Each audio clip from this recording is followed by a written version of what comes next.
Om Swastiastu, Namo Buddhaya, salam kebajikan. Hari ini tim dari UB, CO2 Operates Belanda, dan RPL Sumbar mengadakan kegiatan Farmer Day yang bertema Belajar Sesama Petani, Tanahku Longgar, Tanamanku Bugar, Udaraku Segar, yang bertempat di Desa Sirukam, Sumatera Barat. Petani yang diundang merupakan petani agroforestry yang terlibat dalam program gula-gula dari CO2 Operates dan RPL, serta para petani yang lahannya dipilih untuk pengamatan oleh mahasiswa FPUB, beserta para pihak terkait yang diundang oleh pihak RPL dan CO2 Operates. Acara dibuka pada pukul 9 oleh Bubung dari RPL, serta dilanjut dengan 3 sambutan dari Direktur RPL yaitu Bu Ai, dari CO2 Operates Pak Paul, dan dari UB, Bu Kurniatun Hairiah. Dan berkumpul di acara pertemuan petani sesi kedua di tahun 2025. Selamat datang saya ucapkan kepada para undangan dan tamu kita yang juga datang dari jauh, sudah 1-2 minggu ini. Selamat datang Pak Paul dan Ibu Karina dari Belanda. Ada Pak Meide dan Bu Jo dari Universitas Brawijaya, dan juga Pak Dani, Pak Rika, Bu Rika, Pak Rizky dan tim. Ya. Bisa dari awal atau pakis juga dengan Surisha karena pakis mau dalam torong memang penting sekali. Dalam torong naik cepat. Bangganya kami berada di sini, satu tim dari Tropical Agroforestry atau Agroforestry Tropis ini turun belajar dari bapak-bapak ibu sekalian. Semoga kegiatan kita dari awal sampai akhir nantinya berjalan dengan lancar dan kita ada mendapatkan ilmu yang lebih bermanfaat nantinya. Amin ya robbal alamin. Sebelum acara dimulai, petani diwajibkan untuk mengisi pretest terkait peran pohon dan cacing tanah di lahan, dibantu oleh seluruh panitia dari RPL. Supaya kita lebih sayang, maka kita sepertinya perlu perkenalan dulu. Ketua tim Ibu Jo, Ibu Bos, Ibu Ketua tim kami, Ibu saya. Kemudian ada Pak Maina, silakan Pak. Kalau ini Ibu saya, Bapak kami Pak. Ada di sebelah kiri saya ini Pak Rizky, Pak Dani silakan ke depan sebentar. Dan kemudian ada Mbak Cantik satu ini adalah Mbak Leoni. Mungkin Bapak Ibu sudah beberapa kali atau sering melihat ya. Nah itu dia yang suka merusak tanah di lahan Bapak Ibu sekalian. Ada satu lagi Mas Nanda. Ya, ganteng. Jadi ini adalah tim lengkap dari UB yang alhamdulillah karena ini pas waktunya. Kami biasanya datang tuh susah full tim Bapak Ibu. Ini bisa full tim semuanya berangkat, sudah direstui dari yang kuasa sepertinya ya, untuk berada di sini berinteraksi dengan Bapak Ibu sekalian. Satu, saya dan Pak Rizky akan menjadi fasilitator. Kemudian nanti lanjut ke sesi 2, komandannya adalah Mbak Leoni, dibantu dengan Bu Jo. Kemudian nanti Bapak Ibu sekalian akan diajak melihat langsung apa yang terjadi dengan tanah, terutama yang ada di dalam tanah. Komandannya bagian tanah dan air, ada 3 di sebelah sini Pak. Siap-siap ya Bapak Ibu-Ibu nanti untuk melihat langsung di lapangan. Capung biru terbang melayang. Bapak sekalian, salam kenal dari kami Universitas Brawijaya Malang.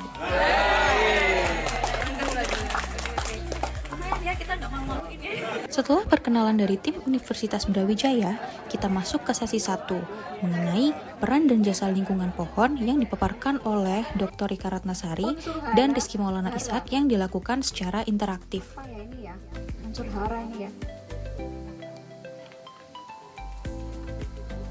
Ganti pupuk gitu ya, pupuk yang ada di dalam tanah. Terus kemudian seresah.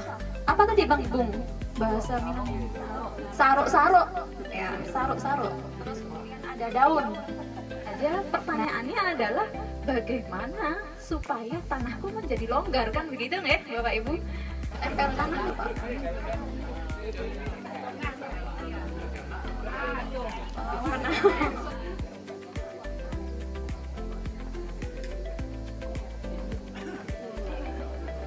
Tanaman melindungi dari terik matahari, udara segar, penyubur tanah, pelindung tanaman. Oke, baik, terima kasih Bapak Ibu. Sarok-sarok posisinya sudah ada di sini karena ada di permukaan tanah.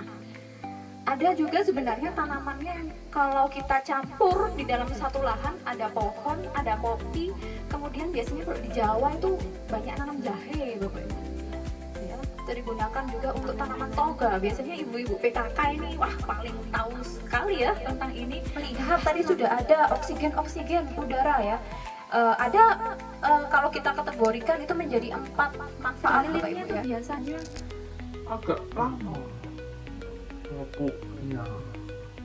Kalau sayur kan tadi kan ada airnya banyak, kan gini aja Bu. Sersah. Jadi sersahnya dari permukaan tanah dan dia akan menutupi permukaan tanah dan menjaga kelembapan tanah agar dia tetap lembab. Nah, kelembapan tanah ini itu akan mempengaruhi dari daur hidupnya cacing tanah.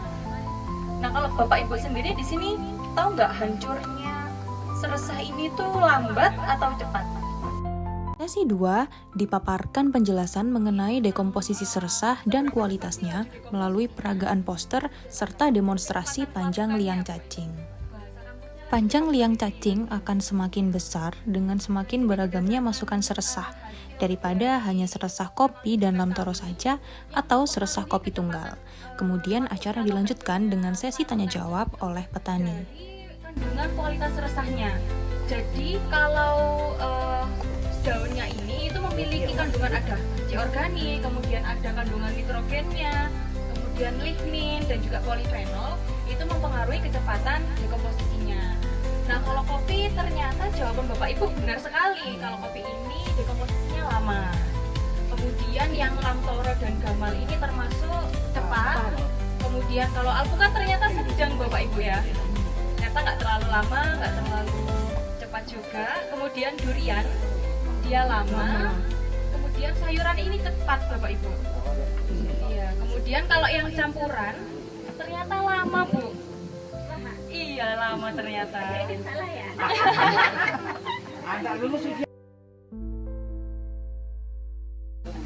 Nah, kemudian bagaimana dengan daun alang-alang?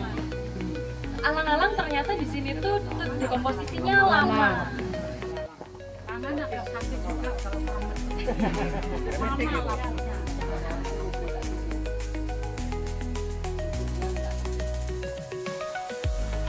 Jadi kalau daun yang lambat pelapukan itu rumput tak tumbuh di bawahnya, rumput liar.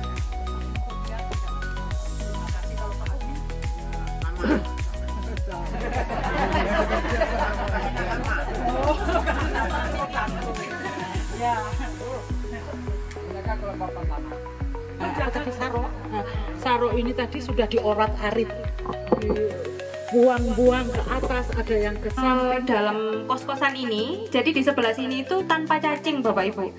Jadi di sini tanpa sersah, tanpa sarok dan juga tanpa cacing, ternyata pori-porinya tidak ada. Kemudian jadi ada kopi dengan campuran kompos yang di sebelah sini. Ini kopi dengan lamtoro Bapak Ibu. Ini ada rongga-rongganya yang membuat air itu mengalir ke tanah. Kalau di kopi ini cukup banyak ya sepertinya Bapak Ibu ya. Jadi cacing aktif ketika dia makan daun kopi. Kemudian selanjutnya di sesi 3 petani diarahkan menuju lapang untuk melihat langsung demonstrasi tentang peran lapisan sersah dan cacing tanah untuk meningkatkan porositas tanah yang ditunjukkan dengan masuknya larutan metilen blue ke dalam tanah. Peserta berkesempatan melihat sendiri di lapang dengan pengelolaan yang berbeda dan bagaimana pengaruhnya terhadap sebaran warna biru di dalam tanah. Nanti bisa dilihat secara langsung.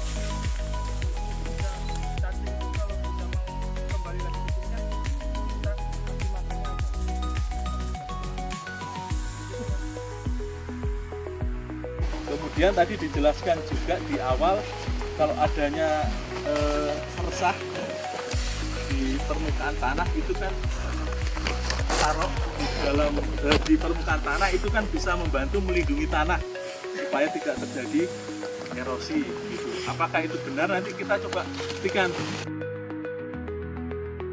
Nah, tapi sebelum membuktikan, kira-kira ini ada tiga perlakuan Bapak Ibu. Yang paling kanan ini adalah seresah daun campur dengan ranting.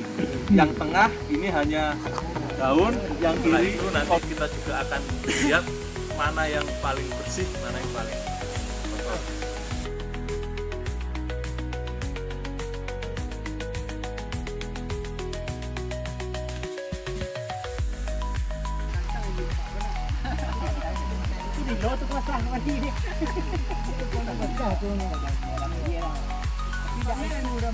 Yang bilang banyak berarti yang masuk ke dalam tanah semakin sedikit, ya, semakin sedikit. Nah, tidak hanya, tapi ternyata yang tertampung di situ tidak hanya air, tetapi juga ada tanah. Itu kalau kita lihat mungkin bisa ditaruh di gelas. Nah, ternyata warnanya juga beda. Yang terbuka itu warnanya lebih keruh.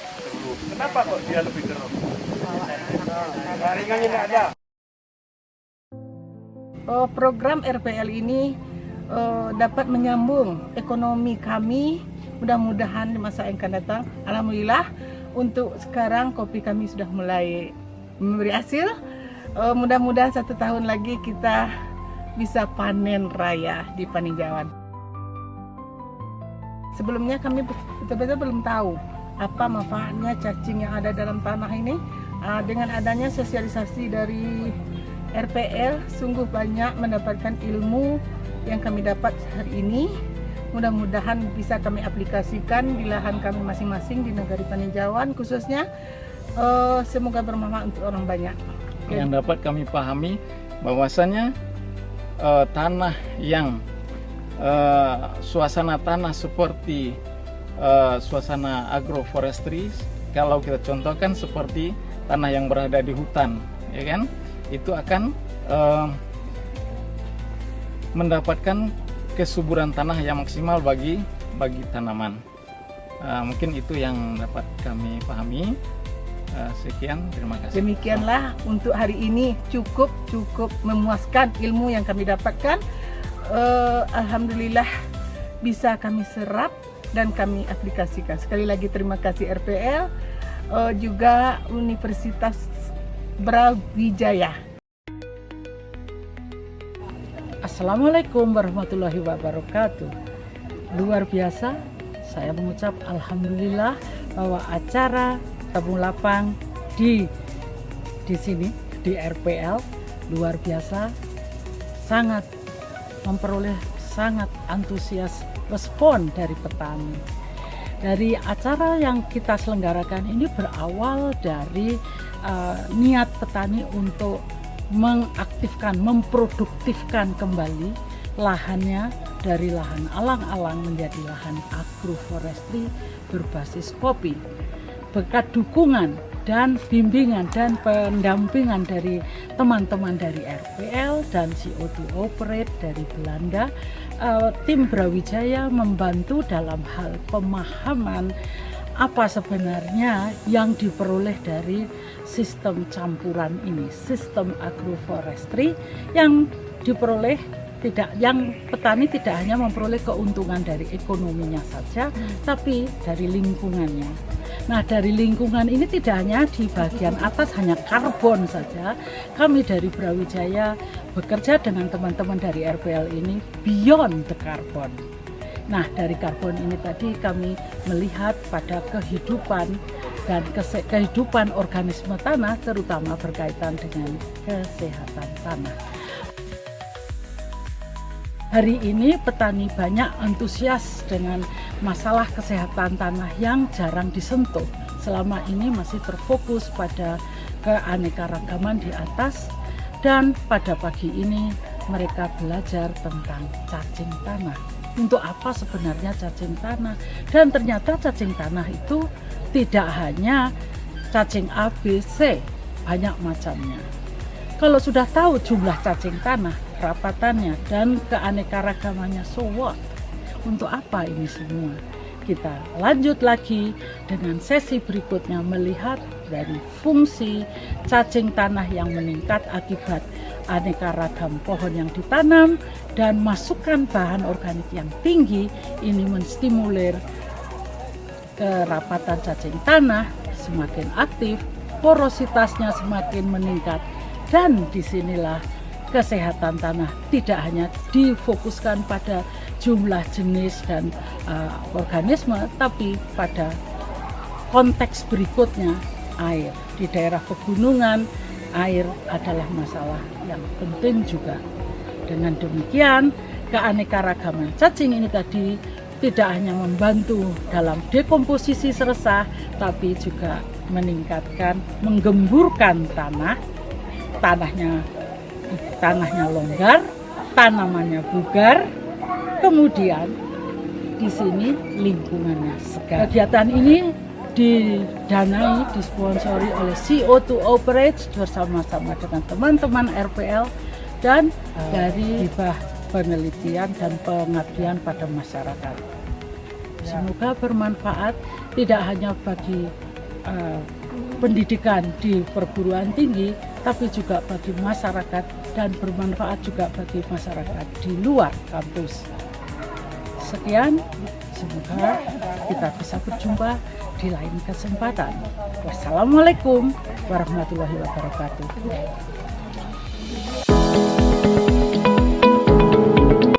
Baik, saya Farida dari Ribu Pangan Lestari. Kita adalah sebuah lembaga lokal yang berpusat di Solok, Sumatera Barat.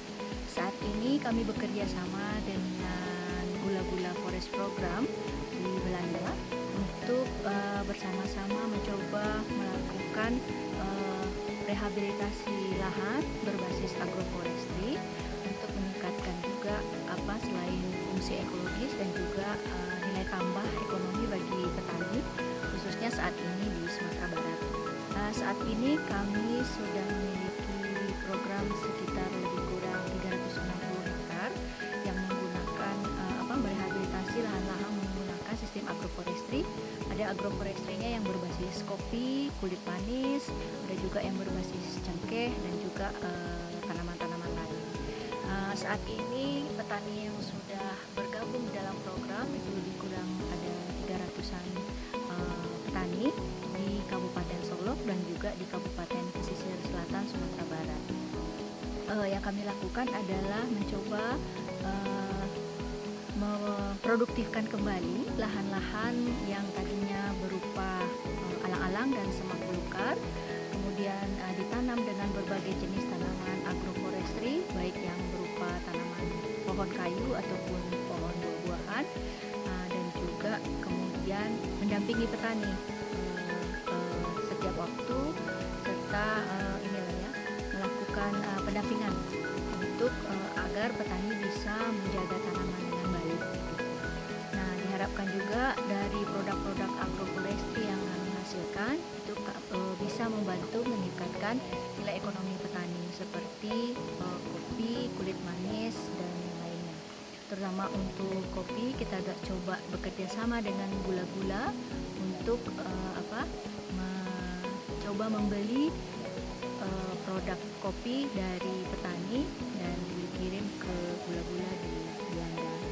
Nah, dengan Universitas Brawijaya kita mencoba bekerja sama untuk melihat sejauh program ini bagaimana dampak dari rehabilitasi lahan yang berbasis agroforestry ini, bagaimana dampaknya terhadap peningkatan kesehatan dan kesuburan tanah dan juga peningkatan biodiversity di tanah tadi, sehingga memang kita kemudian dapat mengatakan dengan berjalannya waktu ada dampak ekologis yang terukur dan juga ada dampak ekonomis yang juga dirasakan oleh masyarakat. Ya, oke. Nama saya Paul Burgers dari Belanda. Saya direktur dari perusahaan sosial namanya Cooperate PV. Kami membangun program Gula-Gula Food Forest di Indonesia, dan yang paling besar programnya di Sumatera Barat. Kami kerjasama dengan RPL, NGO lokal untuk perbaiki lahan petani di Sumatera Barat, dan sekarang juga sudah pindah ke Lampung, dan juga ada rencana lagi ke Flores dan mungkin Kalimantan juga. Jadi kami programnya mulai lebih besar di Indonesia. Yang penting dalam program ini, maksud saya, petani yang kerja sebagai sopir, mereka setir, kami fasilitas saja. Jadi memang program ini berbasis tingkat petani. Mereka yang kasih input, kami bicara terus sama mereka, oke, mau apa, mau pohon apa, dan kami kasih sedikit teknik untuk perbaiki lahan. Itu namanya ANR, Assisted Natural Regeneration. Itu memang teknik yang simpel sekali dan murah, hanya perlu kayu dan tali untuk diinjak alang-alang atau semak atau pakis-pakis.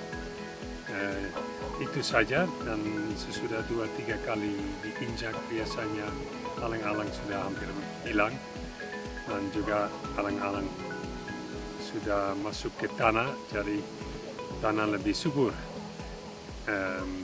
Mereka bisa tanam apa saja, biasanya mereka pilih pohon untuk nilai ekonomi seperti kopi, kayu manis, buah-buahan, durian, petai, jengkol, kayu manis yang populer, dan kopi juga sekarang, Arabica dan Robusta.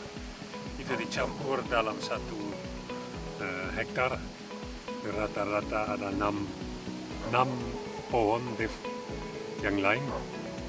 Jadi yang diversitas itu menarik dan penting untuk petani supaya tidak, ya, tanahnya tidak terlalu kosong nanti, nutrisi masih ada karena semua pohon ambil sedikit dan yang lain. Untuk itu kami memang juga mau kasih impact untuk perusahaan yang di Eropa yang investasi ke program ini. Mereka mau lihat impact apa. Jadi kami kerjasama dengan Brawijaya University untuk bikin penelitian tentang tanah, kesuburan tanah. Kami selesaikan 1 penelitian tentang, ya, cacing di dalam tanah dan kesuburan tanah dari awal sampai ada sistem agroforestry yang sudah tua, namanya multistrata agroforestry. Hasilnya hari ini memang dijelaskan ke petani, dan itu memang menarik sekali karena petani mau mengerti begini, dan mudah-mudahan mereka berpikir nanti kalau bikin agroforestry lagi atau pergi ke lahan, jangan bersihkan semua, harus ada tutupan lahan seperti daun atau kayu supaya cacing bisa makan, juga matahari tidak selalu masuk supaya tanah tidak kering. Dan itu memang hari ini memang menarik sekali. Kami juga lihat impact untuk sosial ekonomi. Kami kerjasama dengan Andalas di Padang, di Fakultas Antropologi. Mereka bikin survei sosial ekonomi setiap tahun untuk lihat bagaimana dengan keuntungan petani sudah dapat uang cukup banyak dari pohon-pohon. Itu memang juga perlu untuk kasih impact dari program ini. Dan yang terakhir, memang menarik sekali, kami kerjasama dengan Biometrio di Jerman. Kami pasang kamera trap dan bioakustik untuk monitoring biodiversitas, dan program itu sudah jalan 1,5 tahun dan hasilnya luar biasa. Kami lihat ada harimau beberapa kali, ada tapir, ada musang, rusa, monyet, apa saja kami sudah dapat di kamera, dan mereka pakai AI, sistem AI untuk analisa binatang-binatang dan pohon untuk lihat ini bagus untuk restorasi ekosistem karena burung atau tapir atau beruang madu mereka memang makan daun, makan buah-buahan dan nanti pupuk di mana-mana. Dan mereka bisa lihat, oke, kalau binatang seperti ini ada di kebun kami, di site kami, berarti yang indirect impact nanti bagus untuk restorasi ekosistem. Ya, mungkin itu dari saya. Ya, program ini jalan dengan baik dan mudah-mudahan sampai ke depan masih bisa perluasan lahan untuk petani dan ada kerjasama dengan Brawijaya Terus dan partner lain.